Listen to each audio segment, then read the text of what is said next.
आज का लेक्चर हम शुरू करेंगे। आज हम बेसिकली जो चीज़ें कवर करेंगे हम उसके बारे में डिस्कस करते हैं। सबसे पहले हम देखेंगे कि फ़िज़िकल स्ट्रक्चर्स क्या चीज़ होती है। उसके बाद हम नेटवर्क टोपोलॉजीज़ की बात करेंगे, टोपोलॉजीज़ क्या होती है नेटवर्क्स की। उसके बाद हम बात करेंगे कि कंप्यूटर नेटवर्क्स की टाइप्स क्या क्या हैं। उसके बाद हम बात करेंगे कि नेटवर्क की क्या कैटेगरीज़ हैं और इंटरनेट क्या चीज़ है और इंटरनेट की ऑर्गेनाइजेशन क्या होती है। उसके बाद हम देखेंगे कि इंटरनेट सर्विस प्रोवाइडर क्या चीज़ है। Lastly but not the least हम देखेंगे कि प्रोटोकॉल्स क्या होते हैं। फिजिकल स्ट्रक्चर्स, स्ट्रक्चर का मतलब होता है किसी चीज़ का हुलिया, और फिजिकल स्ट्रक्चर की बात करें तो कोई फिजिकल चीज़ का स्ट्रक्चर होना। कंप्यूटर में जब हम नेटवर्किंग की बात करते हैं तो फिजिकली स्ट्रक्चर जो होते हैं वो दो तरह के हो सकते हैं। Number 1 point to point, number 2 multi point. Point to point का मतलब क्या होता है, फॉर एग्जांपल कि आपका मोबाइल फ़ोन और आप कॉल कर रहे हैं किसी एक दूसरे स्टूडेंट को, तो that's mean you have a single transmitter and single receiver, यानी एक ही मोबाइल डिवाइस है जो डाटा सेंड कर रही है और एक ही डिवाइस है जो डाटा को रिसीव कर रही है। मल्टी पॉइंट या मल्टी पॉइंट जिसको बोलते हैं। मल्टी पॉइंट में क्या चीज़ होती है कि आपके पास एक बंदा होता है जो डाटा को सेंड कर रहा होता है और एक से ज़ायद जो है वो रिसीवर्स होते हैं। फॉर एग्जांपल ग्रुप कॉल, अगर मैं यहाँ पर ग्रुप कॉल मिला दूँ तो वो बेसिकली क्या होगी, मल्टी पॉइंट होगी। फिजिकल टोपोलॉजी, लफ्ज़ टोपोलॉजी का मतलब होता है किसी चीज़ को किस तरीके से चलाना है। अब सवाल ये चीज़ होती है कि फ़िज़िकल टोपोलॉजी क्या है।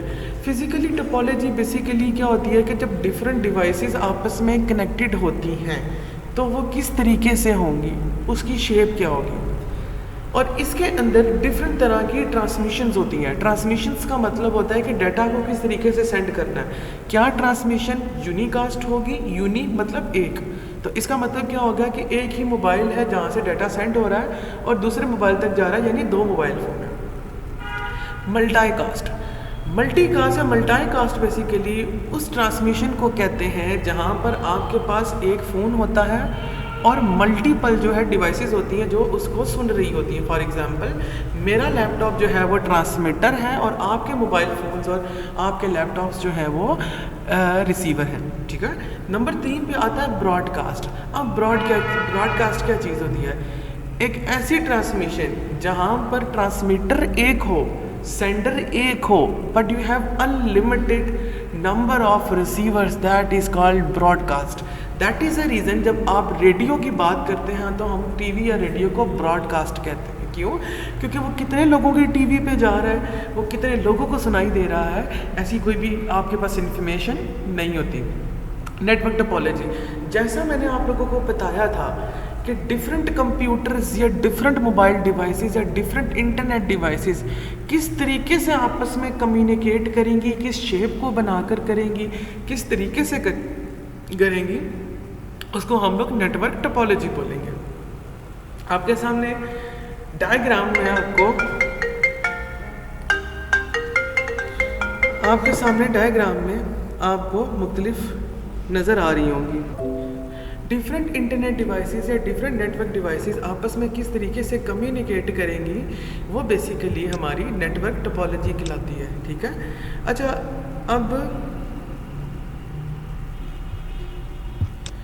अब इसमें जो मोस्ट इम्पॉर्टेंट चीज़ है वो है कि different types of network topologies होती हैं, ठीक है। और जब हम नेटवर्क टोपोलॉजीज़ की बात करेंगे तो अभी आपके सामने रिंग नज़र आ रही होगी, मैश नज़र आ रही होगी, स्टार नज़र आ रही होगी, फुली कनेक्टेड नज़र आ रही होगी, लाइन नज़र आ रही होगी, ट्री नज़र आ रही होगी, बस नज़र आ रही होगी। रिंग का मतलब क्या है कि अगर मिसाल के तौर पर ये मोबाइल जो है या ये कंप्यूटर जो है इसको डाटा भेजना चाहती है तो ये पहले डाटा इसके पास जाएगा, फिर इसके पास जाएगा, फिर इसके पास पहुंचेगा। दैट्स मीन आपके सफ़र में या आपके रास्ते में आने वाले जितने भी कंप्यूटर्स होंगे डाटा उन सबके पास जाएगा। मैश का मतलब होता है आपस में इंटरलिंक्ड होना पर डायरेक्ट रास्ता भी होना। फॉर एग्जांपल इसका अगर हम इसके साथ कम्युनिकेशन करवाएंगे तो उसके लिए डाटा या तो यहाँ से यहाँ पे भी जा सकता है और यहाँ से भी जा सकता है, that is called is a mash.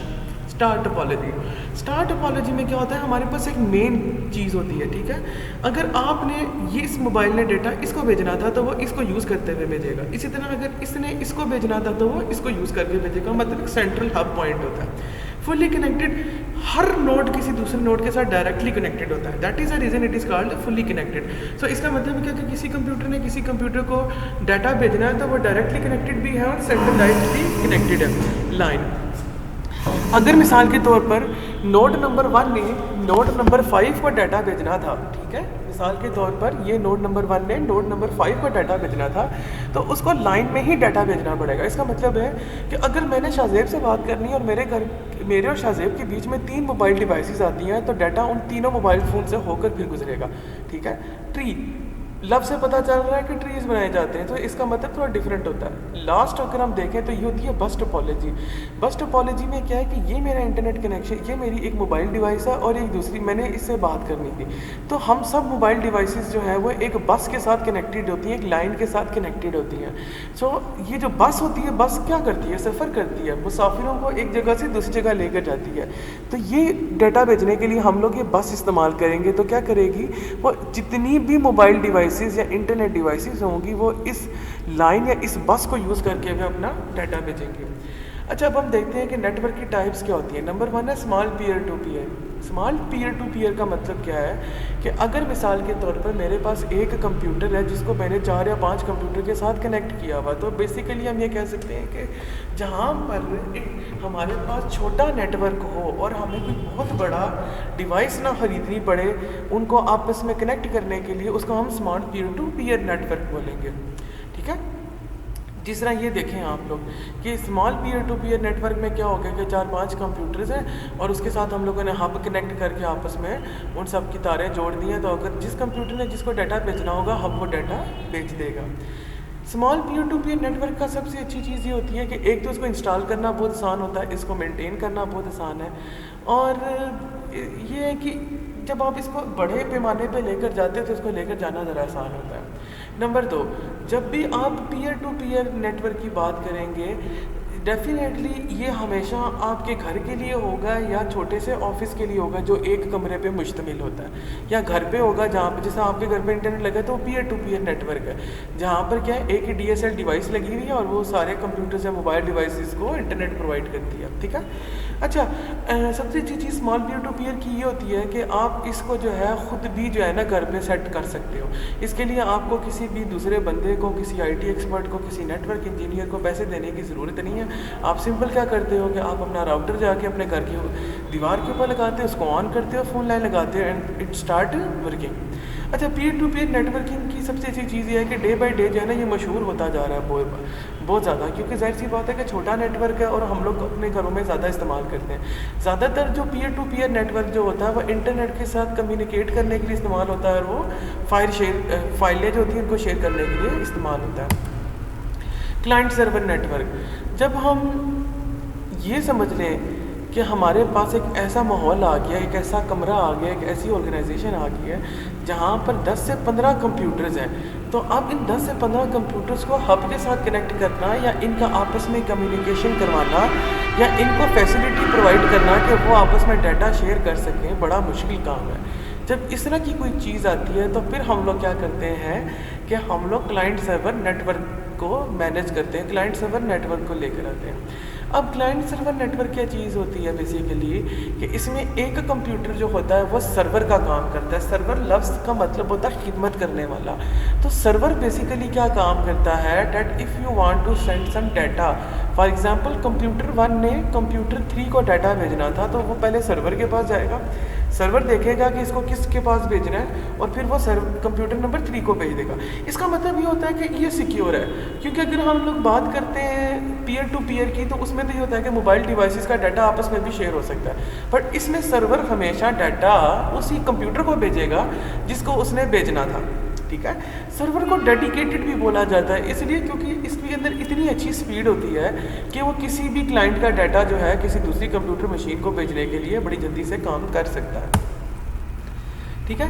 अच्छा, एक चीज़ ये है कि सर्वर जो है डेफिनेटली उसको चलाने के लिए हम लोगों को जो है ना किसी सॉफ्टवेयर की ज़रूरत पड़ती है। अगर आप जाके चेक कर सकते हैं, माइक्रोसॉफ्ट विंडोज़ सर्वर 2010 का भी है, 2000 भी है एक, बेसिकली सॉफ्टवेयर है वो बेसिकली सर्वर के लिए होता है, ठीक है। और इसमें क्या होता है कि जो है ना, जो कंप्यूटर जो होता है या जो मशीन जो होती है वो डाटा सेंड करती है या रिसीव करती है, उसको हम लोग क्लाइंट्स बोलते हैं। तो मिसाल के तौर पर अगर मैं मिसाल के तौर पर किंग्स इंटरनेशनल कॉलेज की एग्जांपल लूँ, ठीक है। अब मिसाल के तौर पर एक लैपटॉप मेरा है, एक मैडम अरूसा का, एक मैडम तैयबा का, एक सर मुनव्वर का, और हमारे कॉलेज के पास एक ही प्रिंटर है। अगर हमने अब मिसाल के तौर पर कोई चीज़ प्रिंट करनी है तो हमारे पास दो सोल्यूशन है। नंबर एक, मैं हर कंप्यूटर के लिए एक अलग से प्रिंटर ले लूँ, क्यों ना मैं इसके लिए क्लाइंट सर्वर एक सिस्टम बना लूँ जहाँ पर जितने भी कंप्यूटर्स उस प्रिंटर की रेंज में आए, कंप्यूटर Ctrl+P की कमांड दे और वो डाटा चला जाए प्रिंटर के पास और प्रिंटर उसको प्रिंट कर दे, ठीक है। तो बेसिकली प्रिंटर के अंदर क्या है, हमारा फाइल सर्वर लगा हुआ, एग्जाम्पल दिया मैंने, ठीक है। अच्छा जी, सर्वर के और भी बेशुमार बेनिफिट्स होते हैं। नंबर 1 तो ये होता है कि इसके अंदर जो है ना ऑप्टिमाइजेशन का कॉन्सेप्ट होता है, ठीक है। ऑप्टिमाइजेशन का मतलब ये होता है कि काम जल्दी से जल्दी करना और एफिशिएंसी के साथ करना, मतलब उसकी परफॉर्मेंस के ऊपर कोई फ़र्क ना पड़े। नंबर 2, सेंट्रलाइजेशन, जितना भी काम आप लोगों का मैनेज हो रहा है वो एक सिंगल मशीन कर रही है तो वो सेंट्रलाइज है, उसको मैनेज करना आसान होगा। नंबर 3 है सिक्योरिटी, जिस तरह मैंने आपको बताया कि जो था मोबाइल फ़ोन जिसको डाटा भेजना चाहता है सिर्फ उसी के पास जाएगा, ठीक है। उसके बाद आता है रिडंडेंसी और बैकअप। रिडंडेंसी और बैकअप में ये चीज़ होती है कि जाहिर सी बात है कि जो सर्वर मशीन्स होती हैं उनका बैकअप भी रखा जाता है। मिसाल के तौर पर मैं आपको बताता हूँ, ये अगर आप लोगों ने फरहान भाई का कंप्यूटर देखा हो बाहर, तो फरहान भाई को जो है ना अगर जो फरहान भाई का कंप्यूटर है उसका हम लोगों ने बैकअप भी रखा होता है। क्यों? क्योंकि उसके अंदर बेशुमार डॉक्यूमेंट्स इस तरीके के हैं कि हमें डर लगता है कि कहीं वो डिलीट ना हो जाए, ठीक है। तो सर्वर बेसिकली कह सकते हैं कि एक कंप्यूटर है जिसके बेसिकली दो पार्ट्स होते हैं, एक हार्डवेयर होता है और एक सॉफ्टवेयर होता है। इसके लिए प्रॉपर सॉफ्टवेयर्स होते हैं मैनेज करने के लिए। इंटरनेट नेटवर्क बेसिकली उस जगह को कहते हैं, उस पोजीशन को कहते हैं जब आपने नेटवर्क मैनेज करना हो कमर्शियल लेवल का, ठीक है। ये बेसिकली रिलेशनशिप क्रिएट करता है घर के इंटरनेट का बाहर के इंटरनेट के साथ। मिसाल के तौर पर आप लोगों ने, बहुत सारे लोगों ने ये इन्फॉर्मेशन सुनी होगी कि पंजाब में जब शहबाज शरीफ की हुकूमत थी तो लाहौर के अंदर मुख्तलिफ वाईफाई डिवाइसेस लगाई गई थी सड़कों के ऊपर, ताकि जो लोग बाहर होते हैं वो भी इंटरनेट को यूज़ कर सकें। सिमिलरली अगर आप लोगों ने ये चीज़ नोटिस की होगी कि जिस तरह SEO ने शुरू में क्या किया था कि इंटरनेट फ्री प्रोवाइड किया था लोगों को। Now this kind of information जहाँ पर आपके पास लिमिट बहुत ज़्यादा होगी तो हम उसको इंटरनेट वर्क बोलेंगे, ठीक है। बेसिकली 3 तरह के जो वेरिएशंस होते हैं वो इसके अंदर आ सकते हैं। एक इंट्रानेट होता है, एक एक्स्ट्रा नेट होता है और एक इंटरनेट होता है। 3 तरह की चीज़ें इसके अंदर आती हैं, ठीक है। इंट्रानेट और एक्स्ट्रा नेट्स जो होते हैं बेसिकली जो है वो ऐसे होते हैं कि जिनके लिए आपको इंटरनेट कनेक्शन की ज़रूरत नहीं पड़ती, ठीक है। तो बेसिकली सिर्फ इसलिए होते हैं कि ताकि ना कोई बंदा इसको यूज़ ना कर सके, एक्सेस ना कर सके इसको।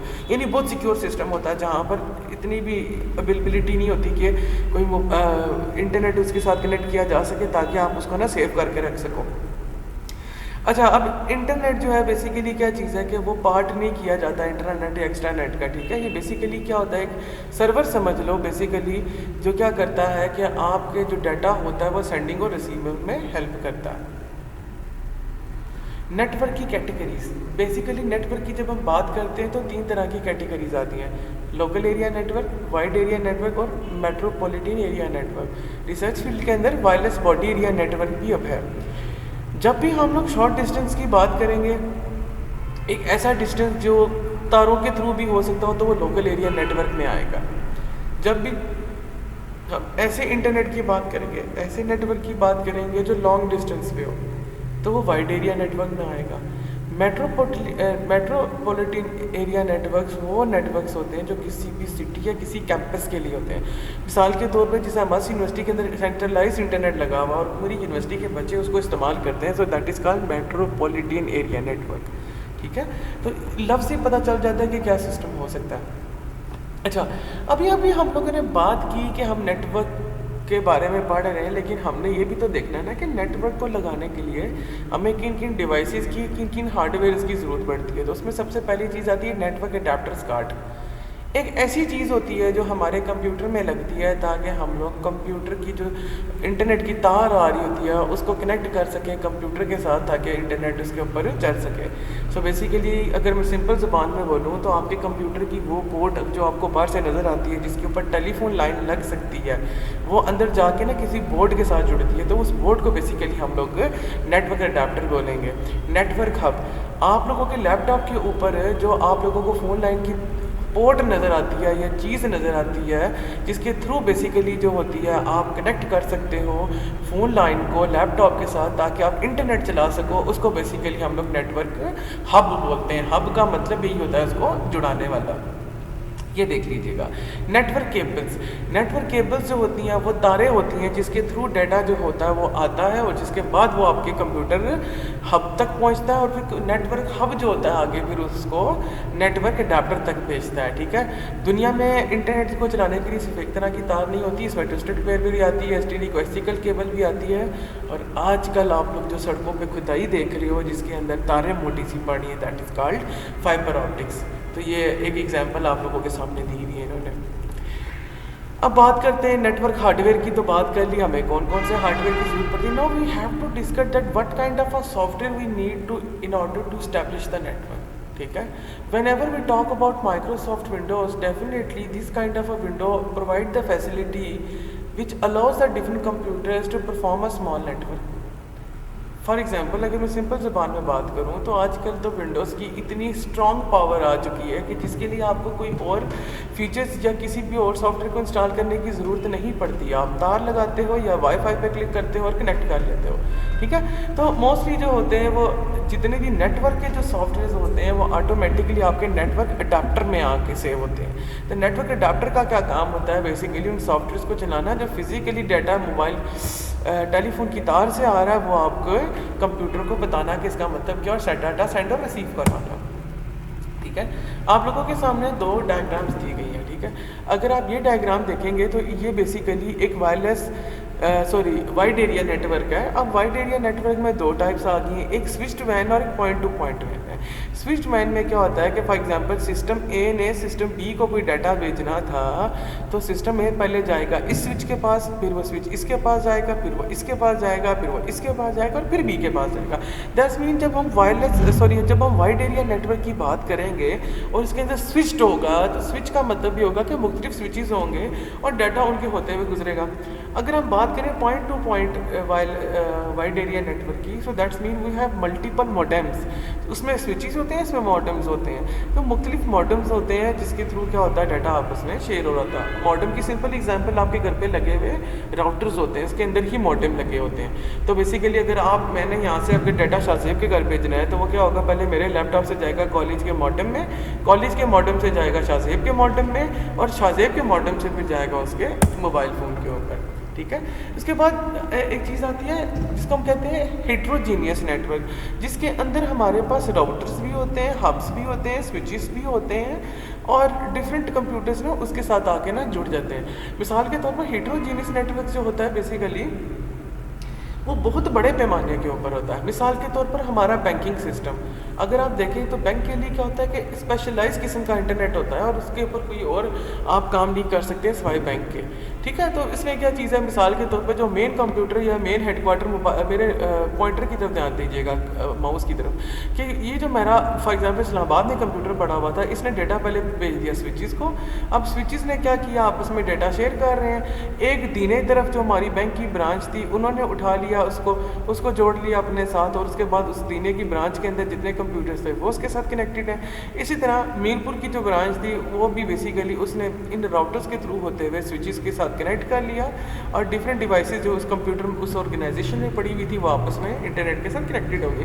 सो बेसिकली इससे क्या होता है कि डिफरेंट एरियाज़ में रहने वाली डिवाइसेस जो होती हैं by using switches and routers जो है वो आपस में कम्युनिकेट कर सकती हैं मेन इस्लामाबाद के कंप्यूटर के साथ। ठीक है, उसके बाद है इंटरनेट बेसिकली क्या होता है, हम इंटरनेट कहते हैं नेटवर्क ऑफ नेटवर्क्स को। फॉर एग्जांपल अगर सिंपल सी हम बात करें कि हमारा इंटरनेट किस तरीके से काम करता है, तो इंटरनेट इस तरीके से काम करता है कि पहले इंटरनेट बनाया जाता है सेक्टर्स को लेकर, फिर इंटरनेट सेक्टर्स को आपस में कनेक्ट कराता है तो सिटी में आ जाता है, सिटीज़ को आपस में कनेक्ट कराता है तो कंट्री में आ जाता है, और इस तरह कंट्री को आपस में कनेक्ट कराता है तो आपस में क्या बन जाता है, all over the world same internet. So इसका मतलब ये है कि नेटवर्क्स का नेटवर्क जो है वो इंटरनेट कहलाता है।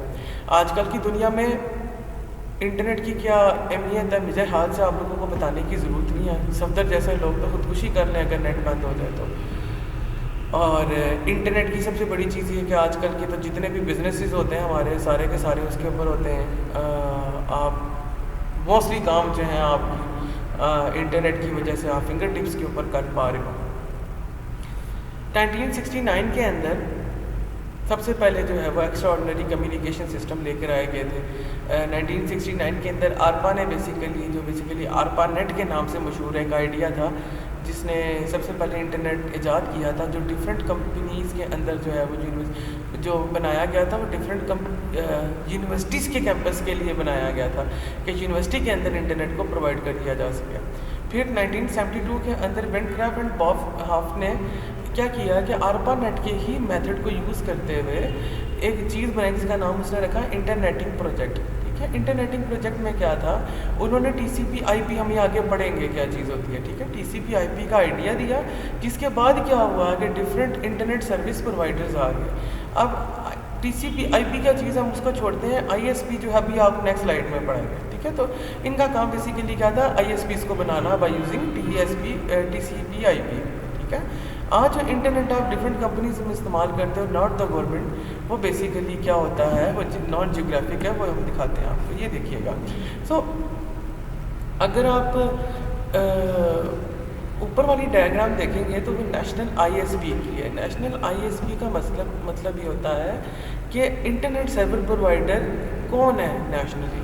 मैं इसकी मिसाल ना आपको पाकिस्तान के थ्रू देता हूँ ताकि आप लोगों को बड़े अच्छे से समझ लग सके। ठीक है, अब ये सपोज करें कि हमारा पाकिस्तान है। ठीक है, अब पाकिस्तान के अंदर जो इंटरनेट सर्विस प्रोवाइडर मेन जो है ना वो पाकिस्तान टेली कम्युनिकेशन लिमिटेड है, यानी PTCL है। ठीक है, PTCL आगे ये डाटा जो है वो देती है रीजनल्स को। फॉर एग्जांपल आज़ाद कश्मीर के अंदर हमारा मेन ISP कौन है, स्पेशल कम्युनिकेशन ऑर्गेनाइजेशन यानी SCO।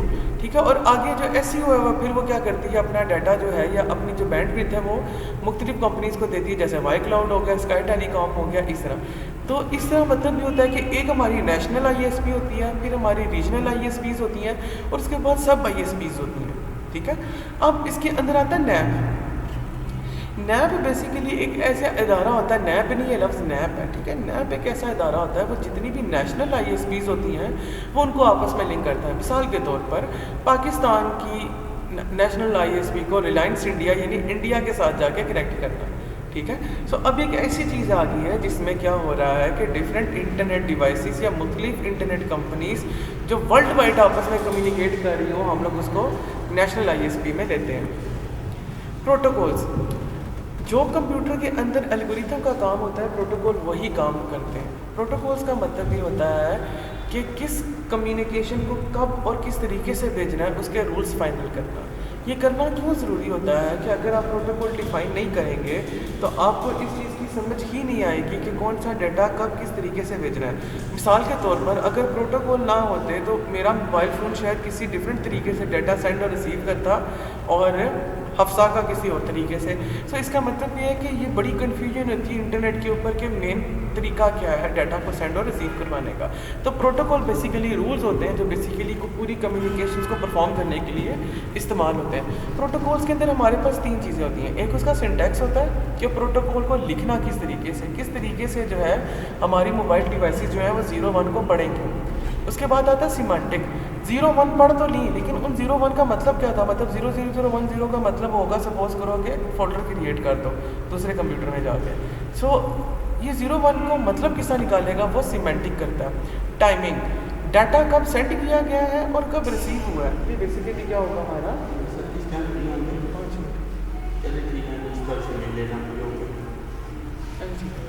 ठीक है, तो डाटा कब सेंड हो रहा है कब रिसीव हो रहा है, ये बेसिकली हमारी टाइमिंग के अंदर आएगा। ठीक है, और इसके अंदर ये भी चीज़ देखी जाती है कि किस स्पीड से डाटा सेंड किया जा रहा है, रिसीव किया जा रहा है। ठीक है, तो टाइमिंग भी बहुत मैटर करती है जब हम इसकी बात करते हैं। एक सिंपल एक्सचेंज मेथड देखते हैं कि फ्लो चार्ट देखते हैं कि डाटा सेंड और रिसीव कैसे होता है। सबसे पहले आपकी मोबाइल डिवाइस देखती है कि डाटा रेडी है, ठीक है। अगर तो रेडी है, येस है, तो वो क्या करेगा, डाटा को गेट करेगा जिस डाटा को करना है, ठीक है।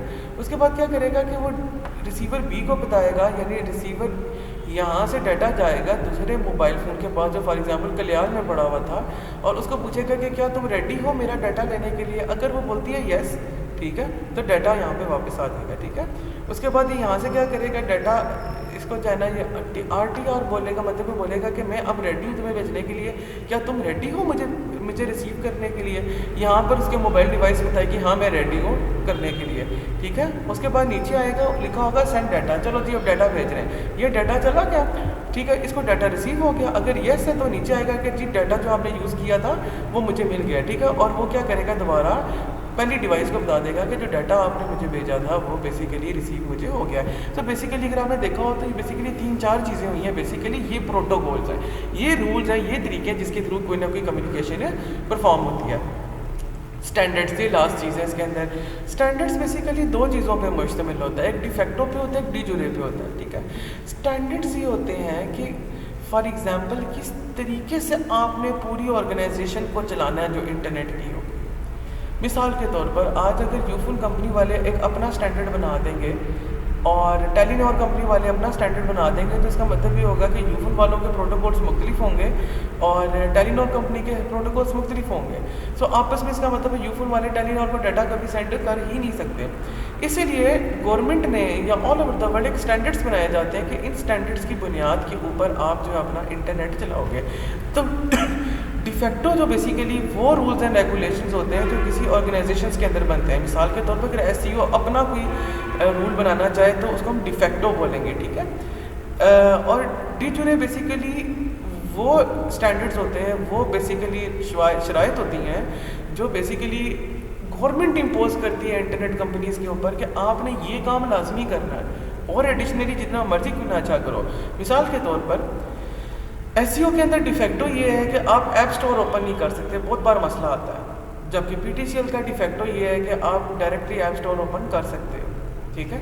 लेकिन जब ऐप स्टोर ओपन होगा तो परफॉर्मेंस कैसी रहेगी या किस तरीके से होगी वो डी जूरे है, यानी वो बेसिकली गवर्नमेंट ने डिफाइन कर दिया है, ठीक है। इसी तरह अगर PTCL ने बोल दिया कि अपनी इंटरनेट डिवाइसेस बंद कर दें तो बेसिकली कंपनीज बंद कर देंगी, ये बात है। या PTCL ने ऐलान कर दिया है कि YouTube को ब्लॉक कर दें तो जितनी भी डिफेक्टो यानी जितनी भी कंपनीज होंगी वो ऑटोमेटिकली जो है उसको बंद कर देंगी। तो PTCL क्या हो गया, डी जूरे हो गया, और डिफेक्टो क्या हो गया, डिफरेंट कंपनियां जैसे स्काई टेलीकॉम या दूसरे इदारे जो है, ठीक है।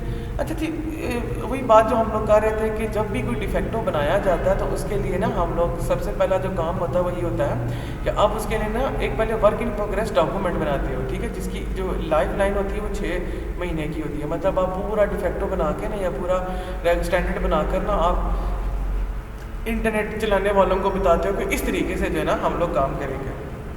जिसके बाद क्या होता है कि वो जो वर्क इन प्रोग्रेस का डॉक्यूमेंट आपने भेजा होता है वो पहले चेक किया जाता है कि क्या सारा ठीक है या नहीं ठीक है, जिसके ऊपर आपको RFC मिलता है। RFC इंटरनेट पे आपको मिल जाएंगे हर कंपनी के कि कौन सी पार्टिकुलर चीज़ किस तरीके से काम करेगी, उसको हम लोग RFC बोलते हैं, ठीक है, रिक्वेस्ट फॉर कमेंट, यानी आपने क्या किया है, रिक्वेस्ट की थी जो उसका कमेंट आपको रिसीव हो गया, ठीक है। अब दुनिया में बेसिकली डिफरेंट ऑर्गेनाइजेशंस हैं जो स्टैंडर्ड्स को क्रिएट करती हैं, जैसे इंटरनेशनल स्टैंडर्ड ऑफ स्टैंडर्डाइजेशन है, इंटरनेशनल टेलीकम्युनिकेशन यूनियन टेलीकम्युनिकेशन है, अमेरिकन नेशनल स्टैंडर्ड इंस्टीट्यूट भी है, ज़्यादा NSI यूज़ होता है, आप लोगों ने सुना भी होगा। एक institute of electrical electronics engineering IEEE ये भी स्टैंडर्ड्स क्रिएट करता है, और इलेक्ट्रॉनिक इंडस्ट्रीज एसोसिएशन जो है बेसिकली ये भी स्टैंडर्ड्स है। बेसिकली मेन स्टैंडर्ड कंपनीज हैं जो स्टैंडर्ड्स बनाती हैं कि जो भी दुनिया में कंपनी खोलेगा उसको किस तरीके से काम करना है, ठीक है। तो ये था हमारा आज का लेक्चर। आज के लेक्चर के अंदर हम लोगों ने बेसिकली 4-5 चीज़ों को स्टडी आउट किया। हम लोगों ने सबसे पहले देखा था कि फिजिकल स्ट्रक्चर्स क्या होते हैं, फिर हमने बात की कि नेटवर्क टोपोलॉजीज़ की हैं, हमने नेटवर्क की टाइप्स देखी, हमने इसकी कैटेगरीज देखी, हमने देखा कि अच्छा जी इंटरनेट क्या चीज़ होती है, इंटरनेट सर्विस प्रोवाइडर्स क्या होते हैं, प्रोटोकॉल्स क्या क्या चीज़ें होती हैं। आज के लेक्चर के अंदर अगर आप लोगों को कोई समझ नहीं लगी तो वो मुझसे आप पूछ सकता है जी।